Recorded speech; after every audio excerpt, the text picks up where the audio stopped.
జున్ను చేయడానికి మనం ముందుగా ఒక పెద్ద బౌల్లో వాటర్ తీసుకొని హీట్ చేయాలి. మిరియాలు, ఇలాచి, శొంఠి, కొంచెం షుగరు ఈ 4 కలిపి మిక్సీ పట్టండి. జున్ను పాలని నేను ఒక పెద్ద బౌల్లోకి పోస్తున్నాను. ఈ 750 ml జున్ను పాలకి నేను 1/2 లీటర్ నార్మల్ పాలు పోస్తున్నానండి. కరిగించిన బెల్లము, మిక్సీ పట్టిన పౌడర్ అండి, మిరియాలు, ఇలాచి, శొంఠి.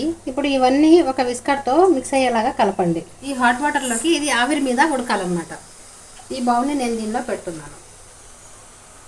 దీని మీద ఒక మూత పెట్టేసి దీన్ని ఇలా ఉడకనివ్వండి. ఇప్పుడు చూసారు కదండి, జున్ను అయితే మనకు రెడీ అయిపోయింది. ఇంకో బౌల్లోకి ట్రాన్స్ఫర్ చేద్దాం. మన జున్ను రెడీ అండి. ఇప్పుడు నేను దీన్ని టేస్ట్ చేస్తాను. చూసారు కదా, జున్ను జల్లి జల్లిగా కేక్గా చాలా బాగుంది కదా. ఆహాహా, ఇది చూస్తుంటేనే నోరు ఊరిపోతుంది. చాలా అంటే చాలా టేస్టీగా ఉందండి. మీకు కూడా జున్ను పాలు దొరికితే తప్పకుండా చేసుకొని తినండి.